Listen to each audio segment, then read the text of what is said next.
Welcome into the NBA Morning Deuce. It is Friday, January 22nd. Alex, tell the people what time it is. 12:31 a.m. On the East Coast. on the East Coast. We have a big three-game slate to go over tonight, and a trade in the association went down today. Big news. Big news. We'll get to that at the end of the show. We'll go through the games first. There are still two games going on as we're recording this. The Warriors are getting ready to lose to the Knicks. There's about a minute left in that game. They got beat up. I have some major issues with that game that we'll talk about.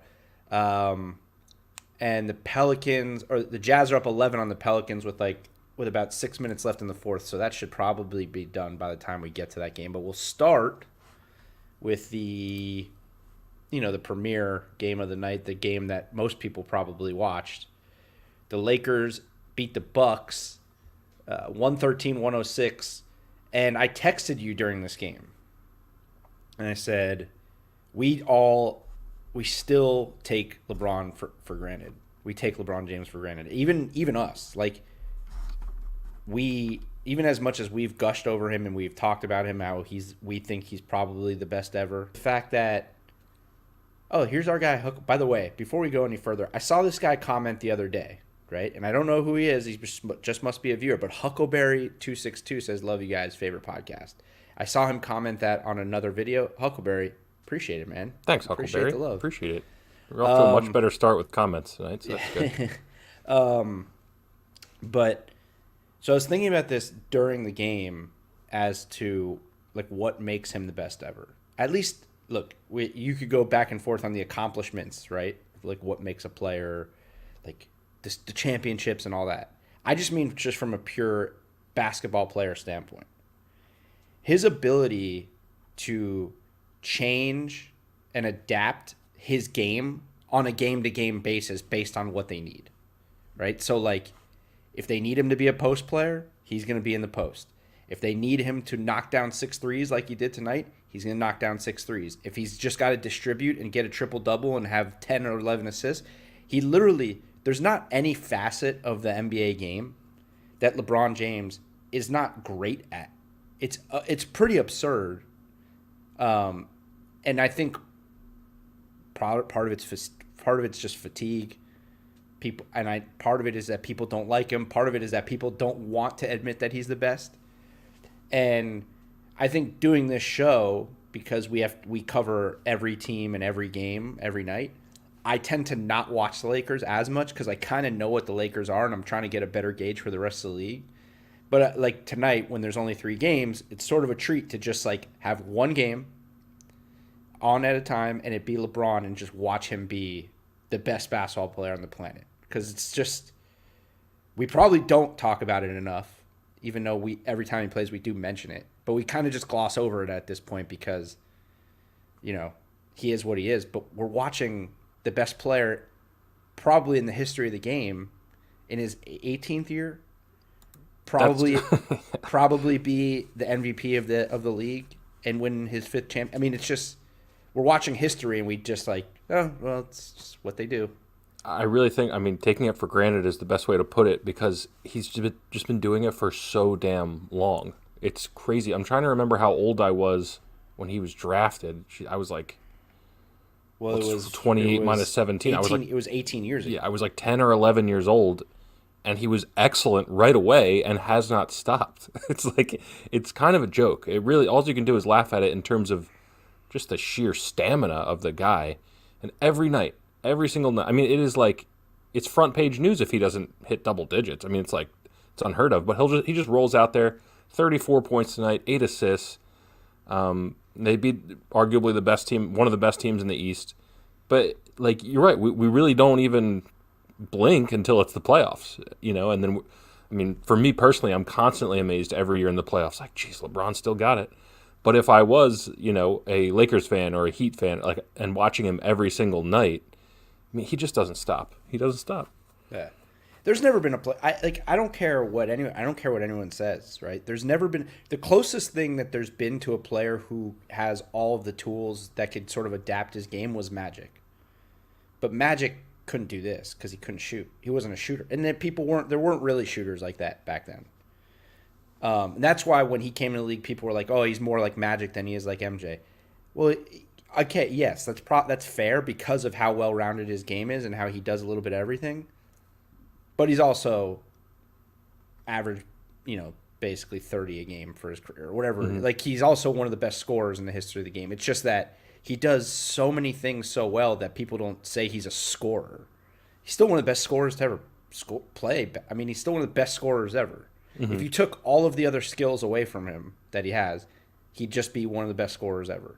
Yeah, right? And I think he learned, he's so brilliant in terms of basketball. He learned before anyone learns, that scoring does not necessarily guarantee you winning games. You know what I mean? Like, it took Jordan a couple years to realize that averaging 35 points a game wasn't going to get him a title. I learned that in the doc. Mm-hmm. But, I mean, LeBron was one of the best passers in the league, like, right away. And, of course, he could score, but his game's been so well-rounded from the beginning, I think, is what has kind of been his defining thing in his career for me. It's just he's a winner. He's an all-around basketball player every night. And he can get you 50 in a pinch. Yeah, right, exactly. Just unbelievable. For some reason, the Bucks were favored in this game, I guess because they're at home. Mm-hmm. But how could Vegas? This is where, as a entry level gambler, is what I'll call myself, because I just started really getting into it recently, and then if they really look at trends and all that, they gotta there's got to be some level of okay, the LeBron is clearly on a path, he's on this tour this year, this somewhat revenge, to prove that he should be the MVP of the league. He's playing against Giannis, and they just lost. What about? And they're the best team in the NBA. How are they a dog to anybody at this point? Yeah, I don't care if you're on the road. And they're now 8-0 on the road this year. They were 7-0 entering this game. So what home court advantage is there? There's no fans. How are the Bucks 2-point favorite in this game? It makes no sense. Yeah, I mean, the one thing I'm sure of is that Vegas knows what they're doing. So in the long run, it's going to be fine. But yeah, on a case by they don't make lines on case by case basis, unless there's a severe injury. So their data comes up with this line, and then but we said it last night. We saw this. This line doesn't make any sense. Mm-hmm. And that's where you make your money gambling is when you pick out lines like this that Vegas is going with all kinds of trends, and we're looking at it the Lakers they're just all signs point to a win tonight for them. Yeah. I thought it should have been a pick 'em, but yeah, I think this team also, just watching them coming into this game, the Bucks had the best offense in the NBA. This might be, probably since maybe the Pistons in 2003, who just basically won a championship off defense. This is one of the best defensive teams I've ever watched. Because not only are they a great defensive team, but outside of Markieff Morris, who is brutal defensively, just brutal. And then Marc Gasol, only because he's a little older. Every one of these guys just absolutely locks up individually, too. Schroeder, Caruso's a dog out there. But Schroeder, KCP, obviously LeBron and AD. Kuzma's playing D. Wes Matthews is getting after it, even in just 10 minutes. This roster is so good. They're so good defensively. It's crazy to think that you look at this roster and almost hands down the best part about this team is their defense. It is kind of crazy, which is great, which is scary because when you of look the at scoring the power, right? Yeah. Nuts. And KCP is now shooting 57% from three this year. He hit 7 more threes. You'll take that. You'll take that from your two guard. Wow, 7 for 10 tonight. That's all he took tonight. Wow, he only took 3-pointers tonight. Yeah, well, he only has to take threes if he's shooting 57%. Mm-hmm. And somehow he's not leading the league in 3-point shooting just because of the small percentage. Yeah. I think some of the guys up at the top have only played a couple games or something. Mm-hmm. But yeah, they're all just playing out. This team's too good, and there's also stretches still. You watch this game, right? Most of it. There's still stretches where you're I still don't feel like they're totally playing that hard. I feel like I've felt that. they're still even watching them beat the Bucks tonight pretty convincingly. Even though it was only a 7-point game, it was pretty convincing. There's still points where I'm like, I think they have another gear. Another gear. That's what. Yeah, and that's terrifying if you're in the West. I mean, it really does. I don't want to say it's like a foregone conclusion that this is your title winner. I mean, you have to play the games, obviously, but I mean, they are so far superior to every other team in the league right now that Well, it feels like a foregone conclusion that they will be playing for a championship. at the very least, yeah. Right? And then we see any time in a championship, anything can happen, injuries, whatever. They lost 2 games to the Heat last year. So anything can happen. But I just look, I admittedly haven't watched a ton of the Clippers this year. They're clearly playing very good basketball. Paul George is playing at an MVP level. So is it possible that the Clippers can put it together and really compete with this team? I guess.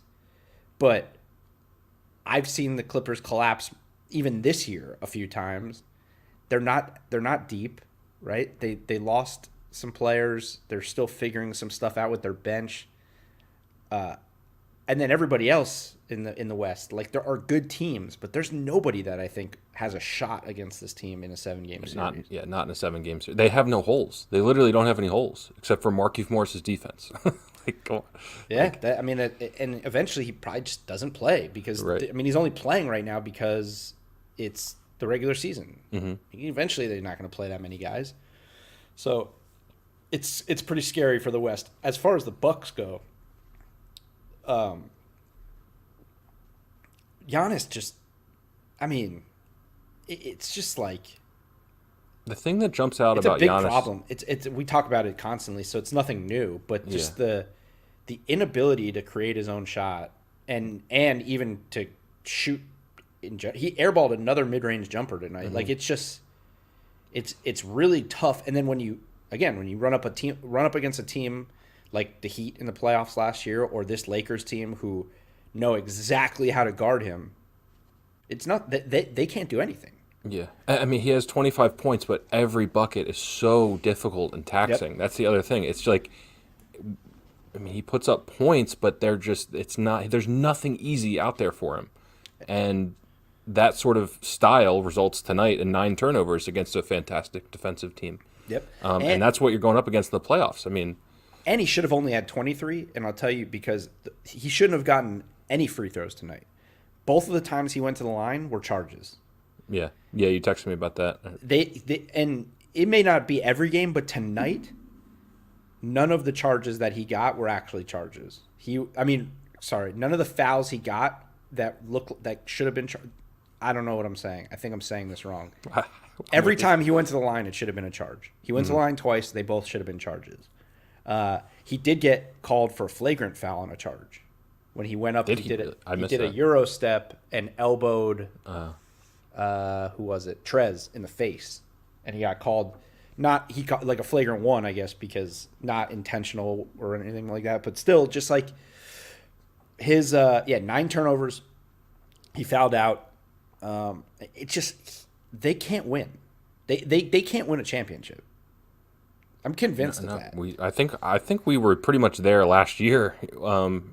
Like when your best player, what he does best can be taken away by a good defensive team, you're in trouble. You know, it's too easy to make Giannis have a bad game for good defensive teams, you know. And then you're left to rely on Chris Middleton and Drew Holiday, and they're not going to win you a 7-game series. They're great players. But and I love Drew Holiday. Like watching him play, they are it's crazy because they are definitely a better team with Drew. Like watching them with Drew. Drew makes me more confident when he's on. Like anytime he has the ball in his hands, I feel pretty comfortable that something they're going to have a decent possession, but he's not winning you a championship, right? Like and Middleton is very good also. But they're talking on the broadcast like, oh, he has to be their closer. Well, if that's the case, then you're not going to win. You're just not. I mean, they have some. It's a struggle. It's going to be a struggle for them. I mean, they're relying on guys that just like Dante DiVincenzo has the green light, and he's gotten better from 3, but he's not. I don't know. Yeah, it's. I could see this team getting knocked out in the second round again.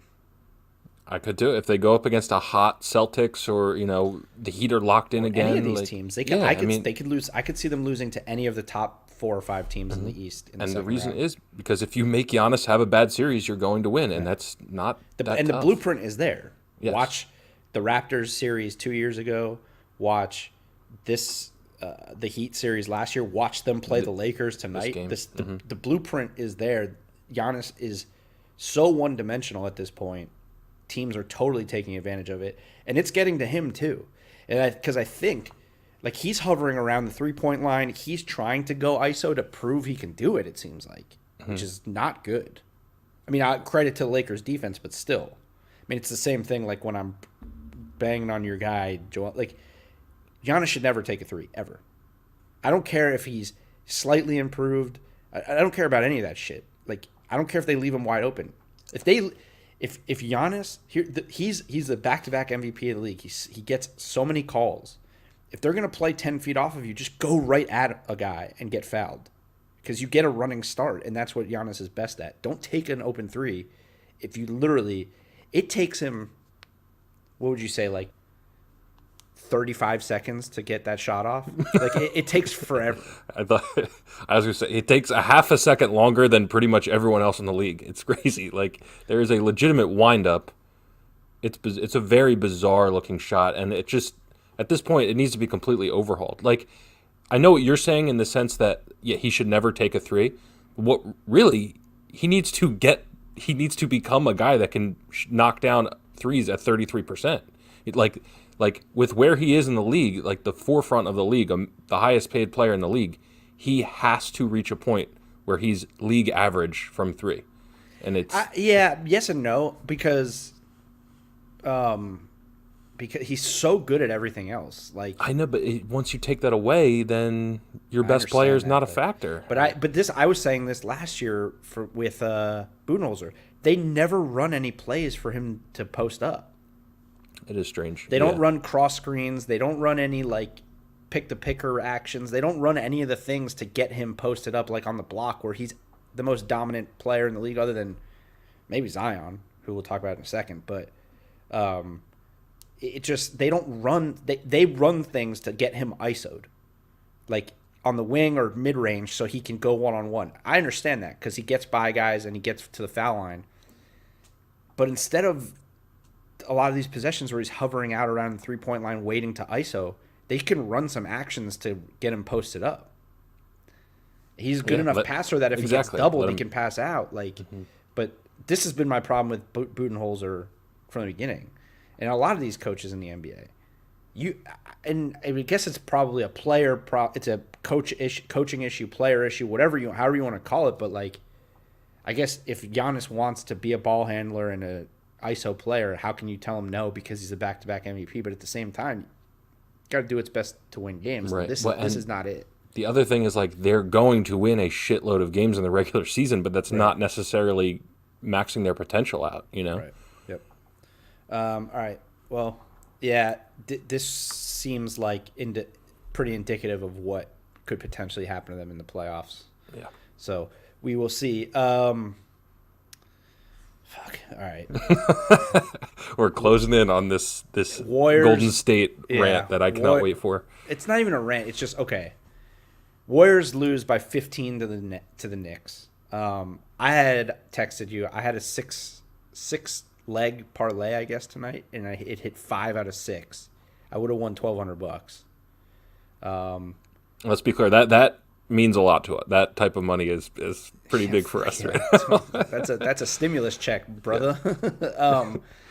I had Lakers money line, and I had under. Had the under, and the under hit. I had Jazz minus 6.5 and the over, and those both hit in that game. And then I had Warriors minus 4.5 and the over hit. And the Warriors were down 6 at halftime. The Warriors, I felt pretty comfortable that the Warriors would win this game because it's the Knicks. And then two things that obviously are super frustrating. Number one, Draymond Green gets ejected in the first half. And basically everyone on Twitter saying it, and it looked like it on the broadcast. He was cursing at James Wiseman. He was yelling at James Wiseman and saying something, and he cursed at him. And the referee, who the sensitive ass referees thought Draymond was yelling at him, and instead of like trying to clarify it maybe or just anything, instead of trying to like what's the word, like, calm the situation, Yeah, well, or yeah, take a understand step back the and, situation yeah. and just be like, are you talking to me? Just tease him up and he gets ejected. I think it was his second tee. I'm not sure if he got immediately ejected, or I think it was his second tee. It's fucking absurd. Like, it was awful. And the fact that Draymond is screaming that he was yelling at Wiseman, and that the whole bench is yelling that he was yelling at Wiseman, and they can't go to the replay and see that he was yelling at Wiseman and not at the ref, is a huge, huge, like, miss by the NBA. It totally and the reason, I mean, part of the reason is because it's just bullshit, right? The guy, he's going to get fined. I mean, they'll probably rescind it, but what does that mean? I mean, so he gets ejected. But the other reason is, you got to understand the situation if you're the referee too. This team is dog shit without Draymond Green, and it's almost embarrassing. And it's not. I guess it's not total. It's partially. I guess it's Steph. Steph played bad, but like, this team, they're just a different team. The Knicks, I think, are the worst scoring team in the NBA. They scored 119 points. They had 60 at halftime, which is also not great, or 63. But still, Draymond goes out, they can't score, and they can't do anything. So they're down 6 at half. If Draymond's playing, I feel like they come out in the second half and they probably win that game by 5 or 6. Without Draymond Green, I don't understand. This team is so how does a guy who, what's he averaging? 4 points a game this year? 3 or 4 points a game? It can't be that low, right? Oh wow, 4.8. Yeah. He has that much of an impact on your offense? It's just the engine, man. As a power forward? I know, it's I crazy. just don't. It is wild, and it makes me think like this team has to seriously reevaluate what they're doing, because I get it. Like, you want to try to maximize what's going on with Steph and potentially getting Clay back next year and see if you can like get them. But if that's really where you're at, that you are awful because Draymond Green is off the floor, you probably need to start reevaluating what the future of this team is, because it is just not going to do it. You're not. If Draymond is the engine that makes your team run at this point, your team is not winning anything anytime soon. Yeah, and I mean, you're not saying Draymond is a bad player, and you're just saying the drop off is unbelievable, correct? I mean, I'm saying Draymond's a good player, but your team should not be. You shouldn't go from an above 500 team, a team who is playing really good basketball right now, to a team that gets fucking pummeled by the Knicks because Draymond Green's not in your lineup. And credit to the Knicks too. I mean, the Knicks are playing good basketball. I think they're 500 now. Yep, that pushes them to 8-8. So, they're playing better than anybody could have expected. And Reggie Bullock in the first half didn't miss a 3 in the first quarter, and they were shooting the ball well, and whatever. RJ Barrett had one of his good games, but it doesn't matter. If you have Steph Curry and 4 competent NBA players, you should be able to beat the Knicks right now. Definitely not lose by 15. And definitely not get blown out. Give up 119 points to this team that has no business scoring. The drop-off is absurd. And if the drop-off is that bad because Draymond sat for one half, your team is in trouble. You're just not a good team. You're just not a top half of the West team. And still, if you're that fragile, you're probably still a borderline playoff team. Like, they're probably like a friend. They're probably like they're in right now, but they could easily go on a skid and be out. Yeah, well, clearly, if Draymond gets hurt, this is one of the. I mean, they could have a top 5 pick again next year. But I know what you mean. It's remarkable. And we were saying it in the beginning of the season. We're like, wow, this team sucks. And Draymond came back, and they again looked like a playoff team. It shouldn't be. The difference is too stark. There is something wrong. I'm with you. Yeah, I don't know. I don't. It just makes me question like what are they trying to accomplish? Because they must know that they're not that good right now. Kelly Oubre's been a massive disappointment, I would say. Yeah, he We was gave bad up a again first round tonight. pick for the guy. He's only averaging like 13 points a game. Yeah, yeah. I was so high on the Warriors, so it's tough. I'm not pulling the plug on the Warriors yet. But In what sense though? Like pulling the plug in what way? Like what do you expect from them? well, I mean, I'm just with you in the sense that Draymond Green, a guy averaging 5 points, is the linchpin of whether you're going to make the playoffs or not. Like that's, I don't know. I'm a little I'll tell you nervous. this. I don't know what the future plans are. I don't know what this team is planning on, and I don't know what they're doing. But if I was any team that was competitive, like if I was for example, the Heat. I bring up the Heat a lot because I'm in South Florida, and I was saying yesterday, like I would trade Kendrick Nunn right now. I would like offer him to the Warriors for Eric Pascal. I don't think they would do it, but I love that guy. He is energy. He's like he looks. I mean, he looks like Draymond. Like his Yeah, he body does. type, Yeah, he's undersized and he doesn't look athletic, but he just comes out. He's got bounce, man. And he can shoot it a little bit. He went 5 for 10, 12 points. Like I really like that guy. He's going to be good for somebody like yeah, soon. he's going to be an excellent I role mean, he's player. good for the Warriors now, but I think he could be good on any team right now. Like a team that needs him and he's cheap, like you could get him. I'd probably offer up a first round pick, like a protected first round pick for that guy. Well, you're saying like if you're a good team looking to bolster your Yeah. bench, right? Yeah, yeah. Or even potentially as a starter eventually, or bench now and then as a starter eventually. But yeah, I like that guy a lot. He looked really good, and like if they're just trying to potentially rebuild soon, you never know. Dude, Villanova, we're glue guys, man. Look what I do for this podcast. I'm a glue guy. That's my alma mater, Joey. Is that what that is? Yeah. Your glue guy. Okay. The Knicks. We'll talk about the Knicks. If I know New York fans, I lived in New York for 2.5 years or 2 years, and I know how Knicks fans operate. Obi Toppin and Emmanuel Quickley are probably like legends already.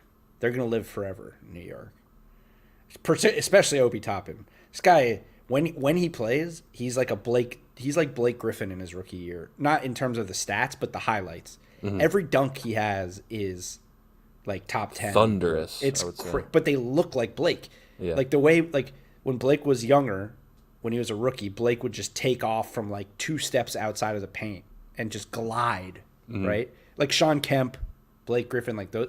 That's what Obi Toppin looks like every time he dunks the ball. I know He it's looks like he's just like frozen in midair. they spend an extra second in the air. It doesn't quite look right, but yeah, there's a couple and guys. he's also so long, like his wingspan, that like it's just Knicks fans have got to be just loving life with that guy, like just the potential of that guy. And then quickly, I mean, he didn't play good tonight, but he's been playing good, and I'm sure like they look at him and they're like, yeah, this guy can shoot. I like him. You know what I mean? It's max this guy out. Here we go. I mean, it is. It's very. It's cool. Again, I'll say it a million times. I'm not a Knicks fan, but it's cool to see the Knicks be competitive. I don't care. Like, they're not going to ever do anything with this roster, but it's good to see them like at least attempt to put together some type of winning culture because they've been so horrendous for so long. It really is such a bizarre situation. They're like the Browns or the Bengals, but they're in the biggest market there is. It's so strange. So They're one yeah, of the flagship. They're one of the flagship organizations of the league. I know, and but they've they're been a horrible. joke for so long. It is. I see what you mean in terms of like it's like a fun story to root for. But then you remember And it's James also Dolan is their owner. There's just like a lot of likable players on that team. I mean, we've talked about Julius Randle. I love Julius Randle. He's still putting together an all-star season. He almost had a triple-double again tonight. Yeah. Dude, we listed a bunch of potential all-star forwards. I do not see how you keep him off this thing if he keeps playing like this. He's an all-star. He's out of his mind right now. And they're 8-8, and they're a playoff team at the moment. Like they're playing good basketball. So yeah, I mean, I think he's earned it to this point. We'll see. All right, the Jazz. Last game of the night was the Jazz. That game just wrapped up. They beat the Pelicans, 129-118. They've won 7 in a row. The Jazz, hottest team in the NBA. Jazz are Utah. super hot. The They Jazz, were 4-4 before this run, and now are this 11. Jazz team that we have just been adamant can't do anything. Like, it can't compete, can't win anything. I'm still pretty adamant about that. But they are, again, they mentioned it on the broadcast tonight, and probably even better now, they're top 10 in both offense and defense in the NBA. They are shooting the shit out of the ball. Like, everyone I think they're on this stretch leading the league in three-point shooting on this 7-game stretch. I mean, they're leading the league in a lot of things on this 7-game stretch. But Donovan Mitchell was unconscious. I mean, you texted me about it early in the game, but he was like peak Donovan Mitchell tonight. Fully locked in tonight, yeah. Clarkson continued 19 more. He's sixth man of the year for me right now, the way this team is playing. Old man Bogdanovich just looked like his game is fun just because, like, if he gets a guy on him, he understands what he is. If you get a tiny mismatch on him, he's backing you up, and he's just turning around and not even jumping and shooting right over you. He's got like Jokic touch, but he's only 6'7". He's honestly like my dad in the driveway. That's what he's like. Yeah. I mean, they're just playing absurd basketball right now. Everything's clicking for them. Another guy that I'll mention that they probably wouldn't be willing to give up at this point, and they're a good team, but George Niang, he's an interesting player too. I like him too. I think he could contribute. I mean, he contributes for them. Is it George or George's? I've always been confused by that. I just call him George. Yeah, okay. I'll call him George then. But yeah, he's a good player, and feel like he's a guy that would be getting more minutes on a worse team. You know, the thing that strikes me, he wants to. I'm sure he likes his role. Yeah, the thing that strikes me about this team, he's got the green light, bro. He comes in and guns that thing. Mm-hmm. Yeah, he was 2 for 5 from 3 tonight. The pieces on this team just seem to fit together so well. Like, no one's gonna say this is a top 5 talented team in the NBA, but the pieces fit together beautifully. Yeah. Like, and if we want to transition over to the Pelicans, those pieces don't seem to fit right now, and it's kind of concerning. I mean, they're 5-9. I had really high hopes for this team, but it just kind of seems like as talented as they are, they're just not gelling yet. And they have a new coach. Maybe they get hot soon, but right now they just look off to me. I wonder. Remember? I think it was Shaq who, back in the day, called Stan Van Gundy like the master of panic, or something like that. I don't remember that. I wonder, I know Stan obviously is a very good coach, and he was a good coach in Orlando. They went to the finals and all that stuff. I do wonder, what he's like as a coach when they start to hit adversity, because they're playing really good in the first half, and then for the second game in a row against Utah comes out in the third quarter, goes on a little bit of a run, and the wheels just completely fall off, and they're just terrible. He got ejected. They fell off so bad. He freaked out. But them, they couldn't score. They couldn't play defense. They just, and they looked dejected. They look like I've worked for teams like this. They're like, sometimes young teams, when you've lost as much. I mean, they think they're 1-7 in their last 8 now or something like that. Sometimes young teams, when you start losing a lot, you get to a point in the game where if a team makes a run, you're like, all right, well, here it goes. We're losing again. And then you could see the body language change. I saw it in the third quarter with these guys. The Jazz go up by 8 or 9, and it's just like, all right, well, we gave them a good shot in the first half, but this is just what we do now. We lose in the second half. It does not look pretty. No, Brandon Ingram is just not as aggressive. He just seems like he doesn't have a killer instinct yet. And maybe it's not that. Maybe he's just not strong enough. When they really need a bucket, you want your best player going to the rim or getting to the foul line. And sometimes it looks like he can't get there. We know Zion can get there. But Brandon Ingram is such a talented scorer, and I just feel like he disappears for stretches sometimes. He disappeared completely in the second half tonight. So, I mean, he's still young. That's a step he needs to take. But I thought he was really hitting his stride early in the season, and now he's tapered off a little bit. I don't remember what I was going to say. I had something to say about Brandon Ingram, but I don't remember what it was. How many points did he have in the first half? He had 21 in the first half, and he finished with 23. Yeah. So I mean, there's the game right there. If your best scorer is going to go for 2 in the second half, you're probably not going to win. By the way, Zion, 3 rebounds. Come on. That's wild. I know Steven Adams had 16, but still, 3 rebounds for Zion's not good. I will say this about Zion. I always, I crush him a lot because I think for a star player, he's one of the most limited offensive star players I've ever seen. But like you said, the things he does well, he's so goddamn dominant at. It's crazy. Like, he leads the league in points in the paint, like, by a wide margin. I think he's averaging like 19 points in the paint. Oh my god. He hit a 3 tonight, which was great, and he went 8 of 10 from the line, that's huge. Like, if he can get to the line and do that, he could be absolutely elite. The problem is top five in the MVP category. Never. The problem is this, and I don't know if maybe if they keep losing, if Van Gundy will go to this. I don't even know if it's in the conversations or if he's thinking about it.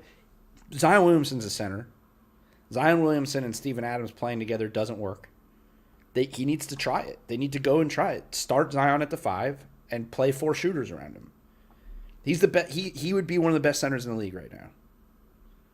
I agree with that, and it's not like Steven Adams can still have a role, just less minutes. Steven Adams would be. I mean, he gets paid a lot of money, so I understand not wanting to.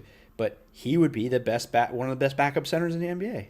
I think he'd be the best backup center. Yeah, like I mean, but I'm saying like because right now what you're doing is like tonight they played Jackson Hayes as their back. Don't play Jackson Hayes yet. No, he's fine, but he's not ready yet. Zion should be your starting 5. Steven Adams comes off the bench. Ingram goes to the 4 and put in Nah, dude. You know what I'm saying? Nah, dude.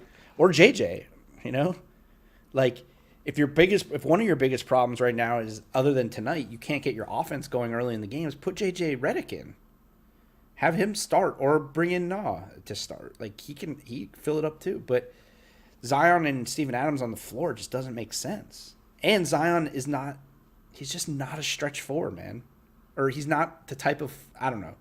His game is so unique, not necessarily in a good way. I think he's fantastic, but it is kind of like trying to fit a square peg in a round hole sometimes with him, just because it's almost like he's probably better suited as a post player, but he is a post player. Yeah, you want him to be that elite wing. You take a guy first overall, and like, I don't know, it's really strange. And I mean, I think Stan Van Gundy can figure it out. It's just I don't know if they can figure it out in time to salvage the season because they're the season's young, but relatively young, but they got to try him at the 5.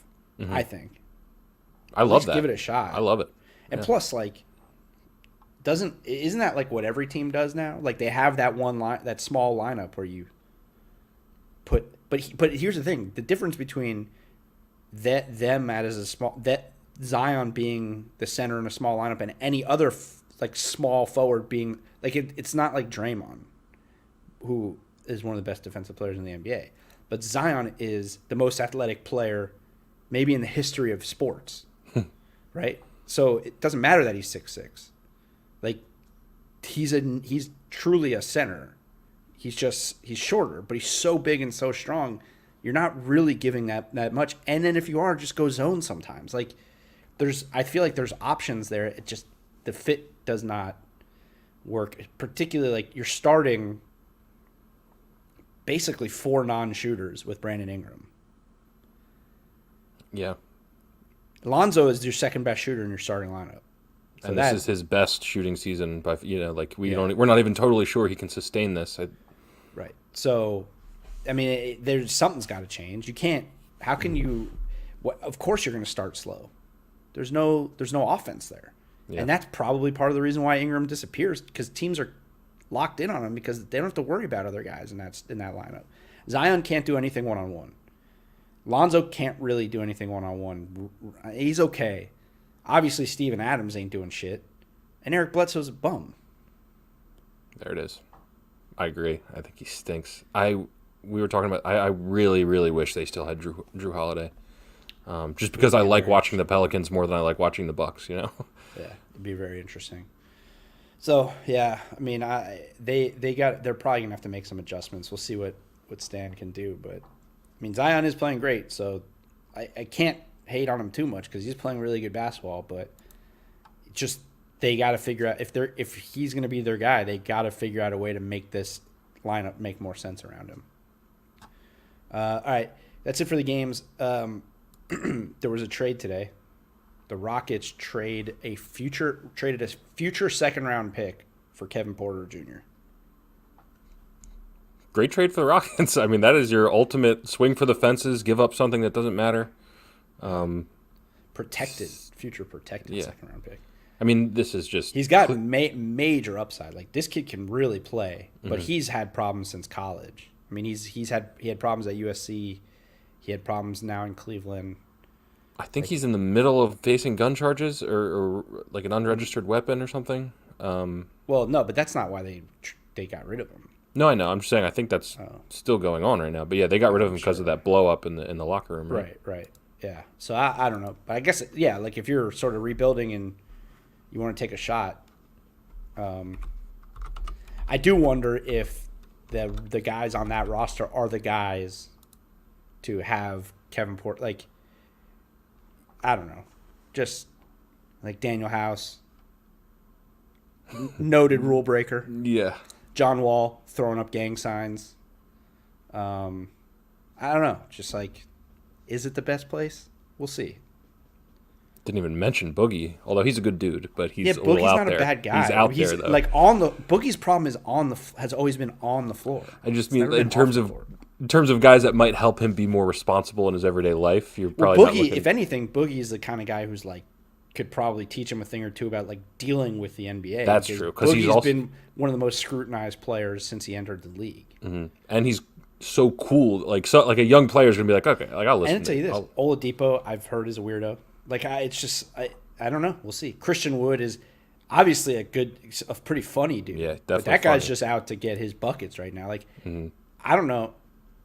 He also may not play. They also may just bring him in. If he's an asshole, they just waive him.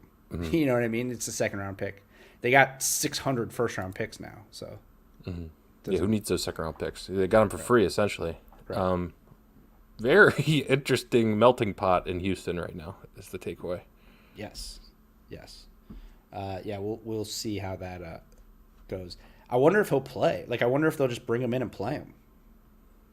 I don't see much why to not. lose. I mean, well, I don't think they're 4-9. What do they have to lose? And they're playing like David Nwaba is playing minutes for them. Like, just give him a shot. The kid could absolutely score the ball, so he could work. I don't know. And he's also like he's young enough to truly turn things around. 2 years he could be a different guy. He's not developed yet, like emotionally or whatever. Yeah, maybe. I love it just in the terms of just you flip away a second round pick and get a first round, like a former first overall or first round pick. Right. Yep. All right. Well, that's it. I guess the Memphis thing. Memphis's next 3 games were I put canceled. That's not right. It's postponed due to health and safety protocols. We talked about it yesterday. The league, they're just making it up as they go, I guess. Right? Yeah. Where do they get 3 from? It's just strange. And why are they so? I don't know. It's probably not even worth rehashing. Well, yeah, we're not going to figure it out. We're just not. What I don't understand, what I'd love an answer about, if anybody knows, is why are they so behind on certain teams? Like, they were behind on Washington, now they're behind on Memphis. Like, why are they behind on the teams that like we have a tiny little podcast that we don't even know how many people are listening to at this point, and we could figure out that Washington and Memphis had problems, but the league won't postpone their games and allows them to play games and get other teams into the protocol. Like, how does the league how do they not see ahead on this? I don't know. And then when they do decide to postpone it, it's tough to pin down what actually triggered that. Like what threshold did they break where they're like, okay, yeah, we got to actually postpone things now. Somebody must have tested positive.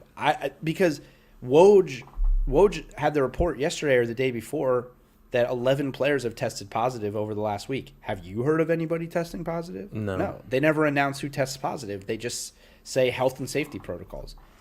I think the lack of transparency on who tested positive is probably the problem. We just don't know. I mean, there's all kinds of HIPAA stuff in there. I was kind of amazed in the NFL when we started to find out who was testing positive. Like, I wouldn't want that shit out there. I don't know. Why? It's weird.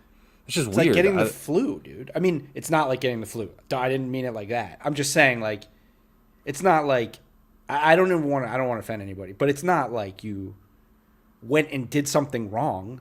I know necessarily. But it is personal. It's just weird to me. I don't know.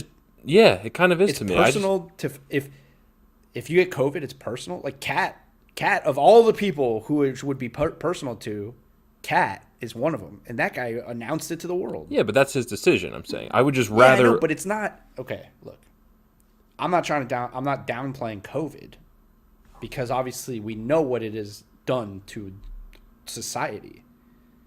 But I think that's the privacy thing. I'm like, okay, dude, if a player gets injured or if a player has surgery, right? And they're like they tear their ACL. And then during their recovery they get staph infection because of the cut. We find out about that. Yeah, that's a private thing. That's a I very agree private that the thing. players should reveal that. Yeah, No. I've always felt weird about this. The players don't reveal that. The team reveals it. I'm saying I think the players should get to decide if that is released or not. I've always felt that way. But like, what's the difference between that and getting sick with COVID?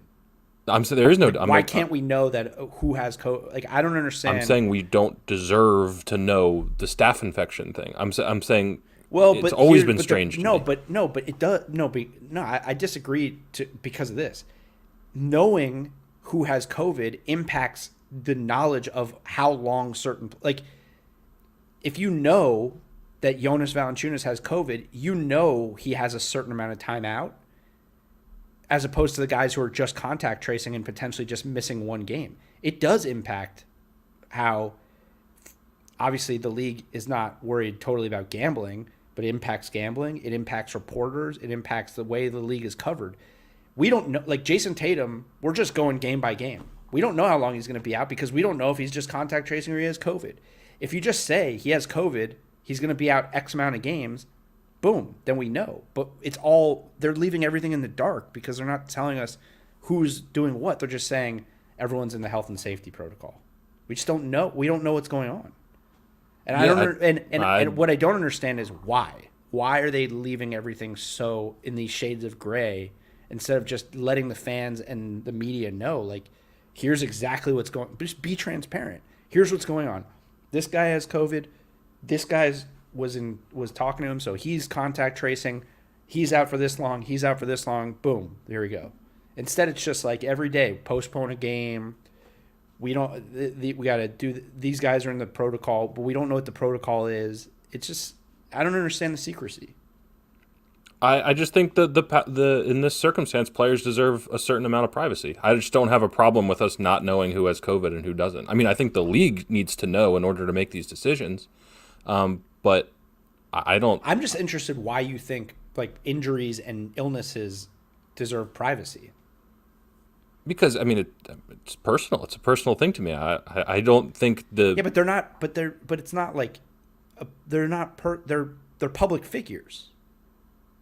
Yeah, but I mean, I personally think they should, in circumstances like these, be able to disclose it themselves, or it be in the dark. It's just like it is a flu that could kill you. Yes, but if Jason Tatum was out and he had the flu, they would say he had the flu. Right. That's and then why is that private? Why is that a private? Like, who cares? That's just the way. I mean, there's HIPAA laws for a reason. I don't know. Like, it's a private matter. Yeah, but I obviously don't think that it is part of the HIPAA laws. Like, well, we can disagree on it. Yeah. Revealing that a player has the flu. No, I mean, because of the flu is the flu and COVID is COVID. I mean, there's clearly a difference there. I mean, it's like there is a difference. One is deadlier to a certain segment of the population. It's not. I mean, I guess anything's possible, but we have seen that it is not deadly to professional athletes at this point. Yeah. So I mean, we can disagree. It's not. I know. Not a big deal. I'm just wondering. I just don't understand. And the whole keeping it secret and not revealing who has it makes no sense to me. Because I think it leaves everybody in the dark, and no one knows. And the fans and the people covering it don't know. They just don't know what's going on. Yeah, I don't have as big a problem with that. Well, you should. Okay. It should grind your gears, which we haven't done in a while. No, yeah, we kind of killed off that segment. I guess we just did that segment. Yeah. Because a lot of things in this episode grinded my gears. Rightfully so with that. I mean, you got boned by Golden State. It is what you got boned. I got boned by the refs. The refs. Well, the Golden State because they suck without Draymond, but the refs and the NBA again, the NBA. Bad rules, right? Especially with his replay. That's the ultimate tie-in, is that this replay stuff is. Yeah, I wonder if they're even like could Steve Kerr have been like, "Hey, I want to replay that." Use his replay. Foul. Be like he was talking. I'm just imagining the refs like looking at the tape, like, oh, he was talking. But don't to you think James it's Wiseman. like the same thing as like targeting in the NFL? Like that automatically gets replayed to make sure whether a guy, or in college, like to make sure if a guy should get ejected from the game or not, right? Yeah. Well, if you're going to eject a guy from the NBA, shouldn't you replay to make sure that what you're ejecting him for is something he actually did? Yes, you should. I think you should. That's crazy. Yeah, that's a mistake. I bet they're going to change it. I bet eventually that gets changed. Yeah, I mean, right, because there's those fouls add up, right? If you reach a certain amount and stuff, you get fined. And, well, you get fined automatically if you get ejected, I think. Yeah, that'll get reversed, I'm sure of it. Yeah, and then but it adds up in the sense that if you get a certain amount of technical fouls, you get suspended. Yeah. So I'm willing to bet that will not go on his like official tally. Well, no, that'll get reversed. Yeah, they'll rescind that. I'm just saying I think they'll eventually change the rule. I think gotcha. The standard should be if there's a call that a player is getting ejected from the game, no matter what it is, there's a review that takes place over that, right? There's so many cameras. I think we could get a pretty clear view if Draymond was yelling at the ref or if he was yelling at the bench. Mm-hmm. And I also guarantee there's another ref in that game that could have just been like, come on. Well, I don't know. That I don't know because the angle of how he was looking, he was probably very close to the ref. He was backtracking, so it may have looked like, I mean, anything. The refs, but they have to like, I'm trying to think of the word. There's got to be an element of common sense. If everybody on the bench is like telling you. They have to de-escalate, right? Good word. They just want to run in. It's kind of like a certain group of people in our society. They like to escalate instead of de-escalate. I think I know who you're talking about. Yeah, I don't want to get too deep into that because that could stir up some stuff. But there are a lot of referees that they'll escalate the situation immediately, and especially if it's a guy who has a reputation like Draymond. Yeah, that's probably exactly what I mean. Whoever teed him up was probably like the next thing he says, "I'm teeing him up," and he just. Well, I'm sure they heard him cursing because he was clearly like chewing out James Wiseman. Mm-hmm. So they probably heard him cursing and were like, "What? No, this guy's not. Draymond Green's not talking to me like that." Which is, look, fair if they really thought that that Draymond was cursing him out. If he thought that, that's fine, but then review it, or go to Draymond and be like, "You talking to me? Are you?" Talking to me? All right, we're done. Get that shit fixed. Have a good weekend, everybody. We'll be back Thursday. We'll be back Sunday Nizite with our Week 5 overreactions. Week 5 already. Unreal. Yeah. All right. See you later. Later.